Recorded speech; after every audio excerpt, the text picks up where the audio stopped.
ইতিহাসের বড় শিক্ষা, মানুষ ইতিহাসের পাঠ নিয়ে শিক্ষা গ্রহণ করে না। এই সম্প্রতি মাত্র 17 মাস হয়েছে দেশে একটা বিশাল অকল্পনীয় পরিবর্তন হয়েছে। এর আগে 15.5 বছর সবগুলা রাজনৈতিক প্রতিপক্ষ দল সেদিনের আমরা ছিলাম মজলুম।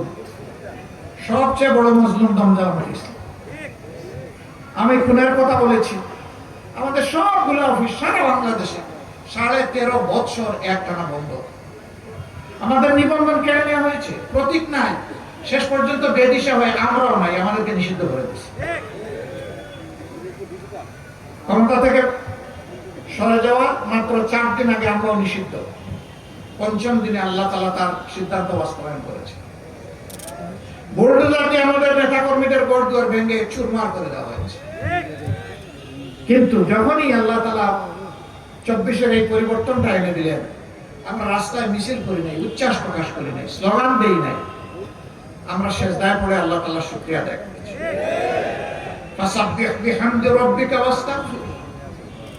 তোমরা যখন আল্লাহর পক্ষ থেকে এরকম ভালো কিছু পাবা, তখন আল্লাহ তাআলার পবিত্রতা ঘোষণা করো, তাসবিহ করো, তোমরা হাম তার প্রকাশ করো, তার প্রশংসা করো।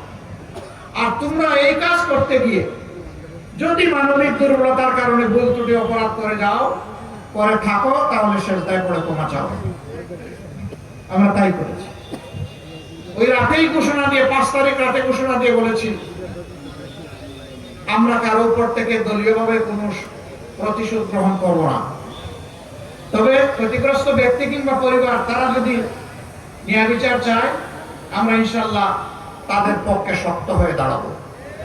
কিন্তু আইন কাউকে হাতে তুলে নেওয়ার জন্য আমরা বলবো না। আদালতের হাতে আমরা বিচার দিয়ে, আমরা বিচার চাই।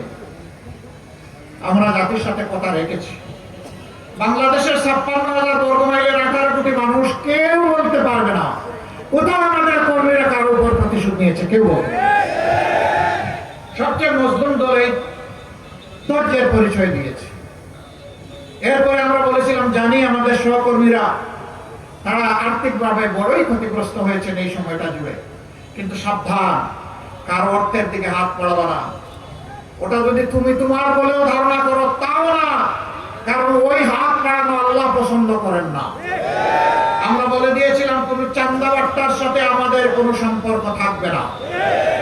আপনারা সাক্ষী, কেউ আমাদেরকে চাঁদাবাজ বলতে পারবে না। আমরা বলেছিলাম, এখানে ওখানে দখল বাণিজ্য, এটি আমাদের কাজ নয়। আমাদের আল্লাহ, আমাদের নবী করিম সাল্লাল্লাহু আলাইহি সাল্লাম এটা আমাদেরকে শিক্ষা দেননি। এই কাজ আমরা করব না। আপনারা সাক্ষী, এই কাজ আমরা করি নাই।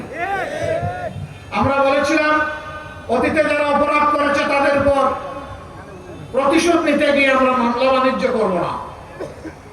সুনির্দিষ্ট অপরাধের বিরুদ্ধে মামলা হবে, নিরীহ কোনো মানুষের বিরুদ্ধে মামলা হবে না। আমাদের মামলায় শত শত আসামি নাই, আর হাজার হাজার মামলাও আমরা করি নাই। এই ক্ষেত্রে আমরা দায়িত্বশীলতার পরিচয় দিয়েছি। আপনারা শুনে অবাক হবেন, বাংলাদেশে সর্বমোট মামলা আমরা করেছি 1200। এর মাঝে 8টা মামলা আছে, প্রত্যেক মামলায় আসামি মাত্র 1 জন করে। আমরা দ্বিতীয় কোনো ব্যক্তিকে অপরাধী পাইনি, দ্বিতীয় ব্যক্তির নাম লিখবো কিভাবে? আমরা এটা করব না, আমরা এটা করি না। কিন্তু অনেকে হাজার হাজার মানুষ দিয়ে মামলা করেছেন, তারপরে তাদের কাছ থেকে অনেক কিছু তারা গ্রহণ করেছেন। এই সবগুলো হারাম, এই সব হারাম। একটা নিরীহ মানুষকেও কষ্ট দেওয়ার কোনো অধিকার অন্য কোনো মানুষের নেই। আমরা এই কাজ করি নাই।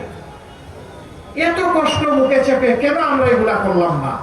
কারণ আমরা আল্লাহ তাআলাকে ভয় করি, কারণ আমরা দেশকে ভালোবাসি, কারণ আমরা দেশের মানুষকে ভালোবাসি। আমরা সেই ভালোবাসার সম্মানের দেশটা করতে চাই।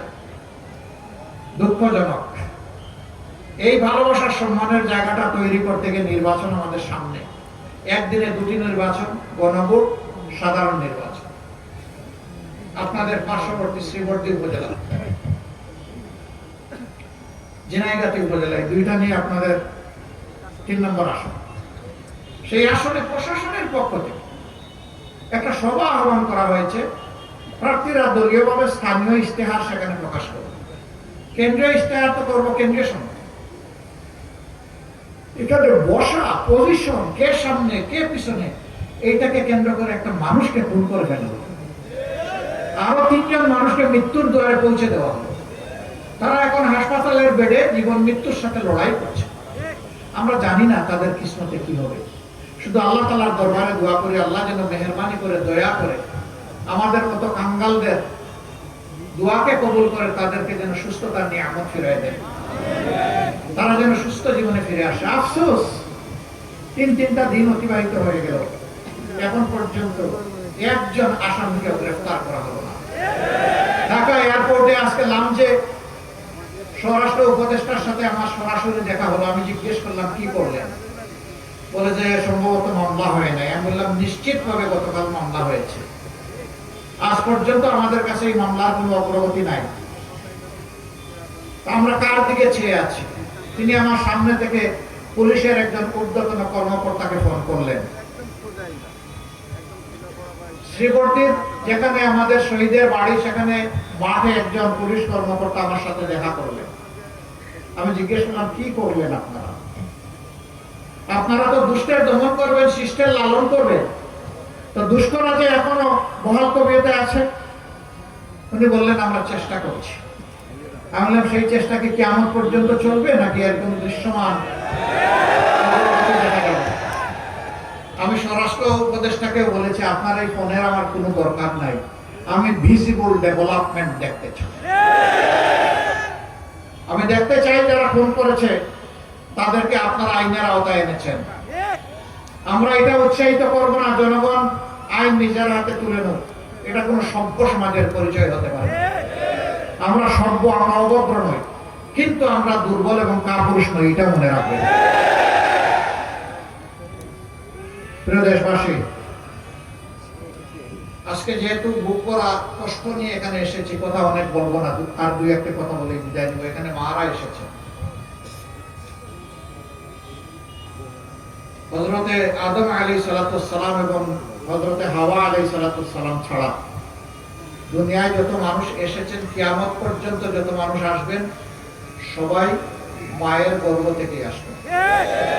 বাবার গর্ভে কোনো সন্তান জন্ম নেওয়ার কোনো সুযোগ নেই। এই গর্ভ থেকে এসে আল্লাহ তাআলা যে রিজিক, যে সুষম খাদ্য শিশুর জন্য, অবুঝ শিশুর জন্য তৈরি করে দিয়েছেন, এটাও মায়ের কোখ। ওই অবুঝ শিশুর সুবিধা অসুবিধা বোঝার যে দরদি মানসিকতা, এটাও মায়ের মন। ওই শিশুর জন্য নিরাপদ ব্যবস্থা, ওইটাও মায়ের বুক। এই মাদেরকে বিভিন্ন জায়গায় অপমানিত, অসম্মানিত করা হচ্ছে। যারা করছেন তারাও মায়ের সন্তান।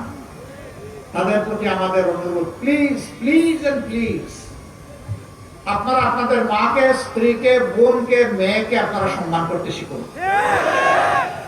যদি নিজের পরিবারে সম্মানটা দিতে পারেন, বাংলাদেশের 9 কোটি মাকে আপনি সম্মান করতে পারবেন। আর যদি নিজের মাকে, স্ত্রীকে, বোনকে, মেয়েকে যদি সম্মান করতে না জানেন, আপনি মানুষ নামের কলঙ্ক। বহু জায়গায় মাদের গায়ে পর্যন্ত হাত দেওয়া হয়েছে। কোন উন্মাদ বলে ফেলেছে, এগুলা মিডিয়া আপনারা দেখেছেন, যে বুরকা পরা, মেকআপ পরা, হেজাবওয়ালা কোন মহিলাকে যদি দেখো বুট চাইতে আসছে, ওর কাপড় খুলে ফেলবা। এরা কোন প্রজাতি? এদেরকে মানুষ বলা যাবে? এটা আমার কথা নয় তো, এটা কোরআনের কথা। কালানাম, এরা হচ্ছে 4 পায়া জন্তু। এরপরে আল্লাহ তাআলা বলছেন বালহুম আদাল্লু, এরা তার চেয়ে নিকৃষ্ট। 4 পায়া জন্তুকে আল্লাহ বিবেক দেন নাই, তাই ভালো মন্দ সে বুঝে না। মানুষকে আল্লাহ বিবেক দিয়েছেন, বিবেক দেওয়ার পরেও এই ধরনের হুঙ্কার যারা দেয়, উপকর্ম যারা করে, আল্লাহ বলছেন এরা পশুর চেয়েও খারাপ। বন্ধুরা, ভালোই ভালোই বলছি, আমাদের ধৈর্যের পরীক্ষা নেওয়ার কোনো দরকার নাই। যেই দলের নেতারা হাসি মুখে ফাঁসির তক্তার উপর দাঁড়াতে পারে আল্লাহু আকবার বলে, এই দলের ধৈর্যের পরীক্ষা নিতে আসবেন না। আমরা আপনাদেরকে বিনয় করে বলছি, তার সাথে সাবধান করে দিচ্ছি। মায়ের গায়ে হাত উঠলে বাংলাদেশ বিস্ফোরিত হবে। মায়ের সন্তানেরা গালে হাত দিয়ে বসে থাকবে না। উই ওয়ান্ট জাস্টিস বলে যে যুবক যুবতীরা রাস্তায় এসেছিল, তারা কাউকে ছেড়ে কথা বলবে না। আল্লাহর দোহাই এগুলা করবেন না। আপনার আদর্শ, আপনার বক্তব্য, আপনার পরিকল্পনা, আপনার কর্মসূচি আপনি জনগণের কাছে নিয়ে পৌঁছে যান। We salute, we respect you, সম্মান দেখাবো, কিন্তু আমার পথে বাধা সৃষ্টি করবেন না। এটি আমার অধিকার নয়, এটি আমার দায়িত্ব। আমার দায়িত্বে বাধা দেওয়ার অধিকার কারণে, অধিকার কেড়ে নেওয়ার অধিকার কারণে। যুবক বন্ধুরা, আপনারা কি ঘুমায় গেছেন? 24 এখনো চলছে না? 24 চলবে যতদিন পর্যন্ত 18 কোটি মানুষের মুক্তি নিশ্চিত না হবে।